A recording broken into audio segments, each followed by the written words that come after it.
अगर किसी की थोड़ी सी ट्रैवल हिस्ट्री है और वो भी यूरोप जाना चाहता है, शेंजन वीज़ा अप्लाई करना चाहता है और उसकी ख्वाहिश है कि उसको फर्स्ट अटेम्प्ट में 100% वीज़ा मिल जाए, सर ये वीडियो ज़रूर देखें, आपको ज़रूर वीज़ा मिलेगा।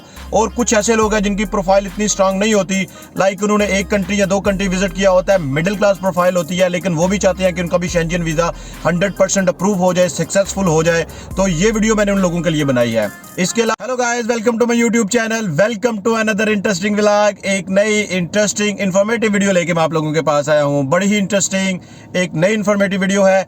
सबसे ज़्यादा इंटरेस्टिंग और इन्फॉर्मेटिव इसलिए है कि अगर किसी की थोड़ी सी ट्रैवल हिस्ट्री है और वो भी यूरोप जाना चाहता है, शेंजन वीज़ा अप्लाई करना चाहता है और उसकी ख्वाहिश है कि उसको फर्स्ट अटेम्प्ट में 100% वीज़ा मिल जाए, सर ये वीडियो ज़रूर देखें, आपको ज़रूर वीज़ा मिलेगा।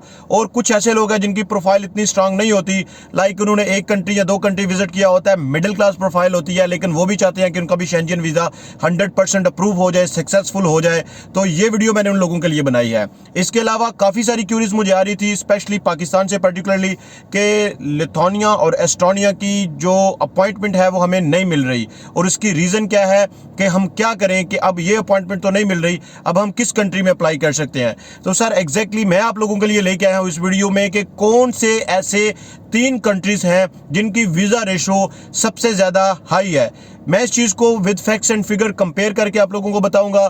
फिर उसके बाद बात करेंगे कि अगर आपने इन कंट्रीज़ को हिट करना है तो उसकी स्ट्रेटेजी क्या है, आप इन कंट्रीज में अप्लाई कैसे कर सकते हैं।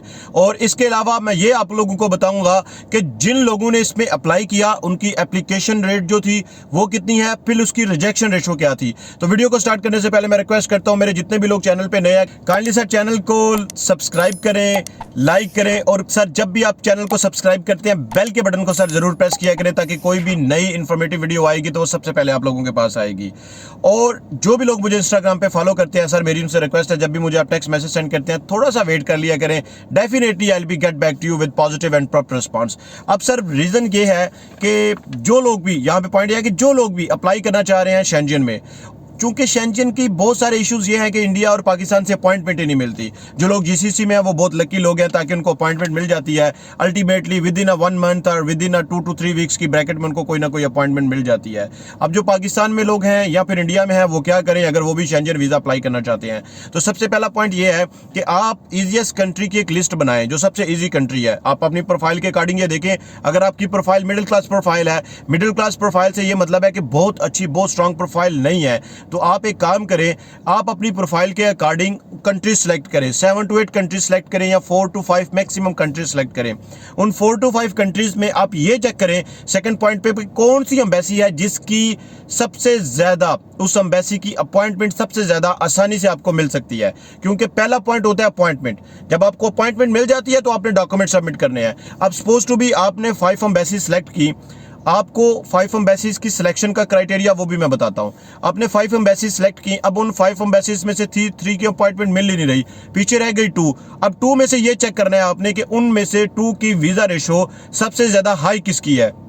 तो पहले मैंने बताई थी अपनी एक और पहले की वीडियो में कि यूरोप जाना सबसे आसान है, उसमें मैंने 2 कंट्रीज के बारे में बताया था, इनफैक्ट 3 कंट्रीज के बारे में बताया था, जिसमें लिथुआनिया, एस्टोनिया और फिनलैंड के बारे में बताया था। अभी फर्दर 3 कंट्रीज की बात करेंगे। अगर सपोज टू भी आपको उन 3 कंट्रीज की अपॉइंटमेंट नहीं मिल रही तो डेफिनेटली इन कंट्रीज की आपको अपॉइंटमेंट मिलेगी। नंबर 1 पे आता है चेक रिपब्लिक। ये जो भी मैं आपके साथ डाटा शेयर करूंगा आप मेरी स्क्रीन पे देख सकते हैं। ये सारा फैक्ट्स एंड फिगर के साथ डाटा को एक्यूमुलेट किया जाता है, फिर आपके साथ मैं शेयर करता हूं। ये प्रॉपर न्यूज़पेपर से डाटा लिया जाता है, प्रॉपर वेबसाइट से डाटा लिया जाता है। इस डाटा को प्रॉपर जो है वो रिसर्च करके आप लोगों तक मैं पहुंचाता हूं।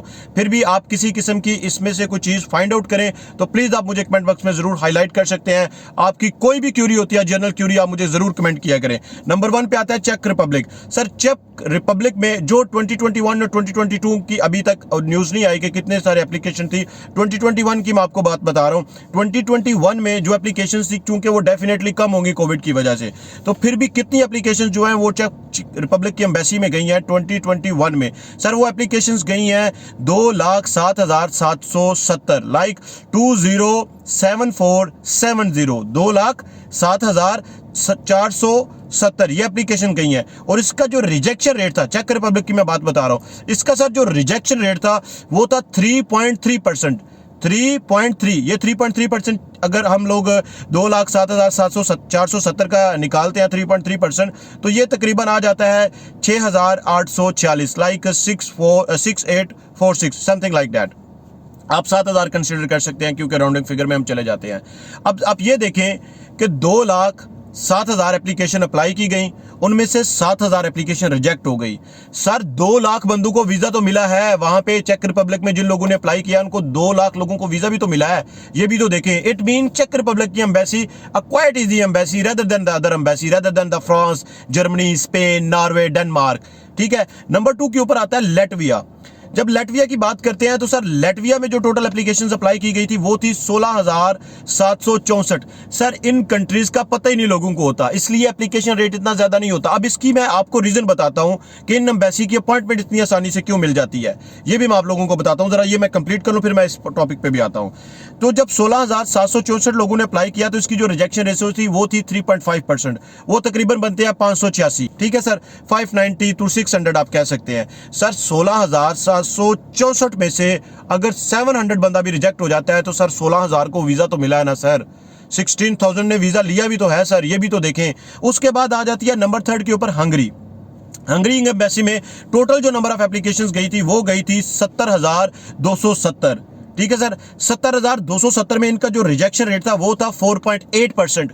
4.8% जो इनका रिजेक्शन रेट था, अगर आप इस डाटा से 4.8% रिजेक्शन रेट से रिजेक्शन रेशियो निकालते हैं तो वो तकरीबन बनती है 3,370 या 72 के एप्लीकेशन जो रिजेक्ट हुई थी।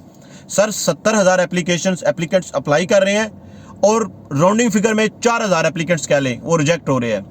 फिर भी सर 70,000 में से 4,000 अगर आप निकाल देते हैं तो आप ये देखें कि उसी एम्बेसी में वही एम्बेसी है 66,000 लोगों को वो वीजा रेशो उनकी हाई है, वो वीजा दे रही है।